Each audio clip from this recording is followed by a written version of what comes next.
Kwanza ulipataje nafasi kwenye tamasha hilo, na malengo yako au maono yako hasa yalikuwa ni nini kwenye tamasha? Kusema kweli, tamasha nililifahamu mwaka 98. Tulipokuwa tunatengeneza fimbo Maangamizi, filamu yangu kubwa ya pili. Nilikuwa ni mwaka 94 tulikuja huku kutengeneza hiyo filamu, mimi na co-director, co-producer mwenzangu Ron Marvey. Tukaja hapa tukawa tumepiga 94, lakini hatukuweza kuimaliza. Tukarudi tena 97, tukapiga tena, tukaanza kuikatakata, kuifanyia uhariri. Wakati kabla tujaimaliza tukaambiwa sasa kuna tamasha jipya limeanzishwa huko kwenu Zanzibar. Tukasema mbona hii jambo la maana sana. Sasa hii filamu yetu sisi haijesha. Lakini tulivyozungumza na watu wa Zanzibar huko, wakasema njoni muionyeshe hivyo hivyo hata kama haijesha au kama mtakuwa hamjamaliza vizuri, lakini muje muionyeshe. Basi tukafanya haraka tukaweka picha, sauti vizuri, tukaileta hapa, tukaionyesha. Mwaka 2005 kukatokea maombi ya kwamba kuna nafasi ya mkurugenzi wa tamasha.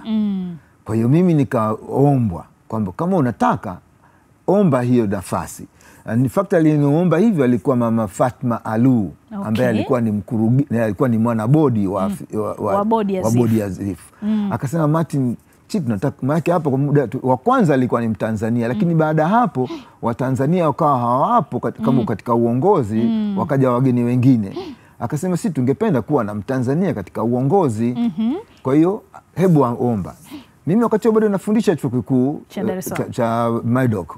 Bado kwa Australia. Bado niko Australia. Nikamwambia tutafanyaje? Akasema huna haja ya kuwepo hapa mwaka mzima. Wewe utakuwa unakuja mara 2 kwa mwaka. Mwanzo unakuja kuangalia matayarisho, alafu tukija wakati wa maonyesho. Kwa hiyo nikaomba. Mwaka 2006 nikawa ndio mkurugenzi wa kwanza, mkurugenzi wa ZIF kwa mwaka wa kwanza.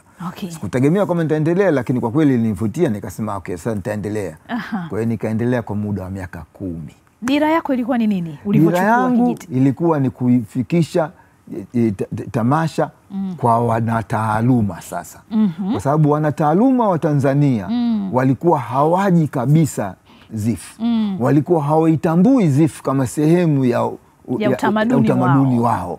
Sasa nikasema, kusema kweli sisi tuna utamaduni mzuri sana wa kuangalia filamu, lakini wanataaluma wa filamu hawahusiki na taaluma hii inavyofanyika pale ZIF.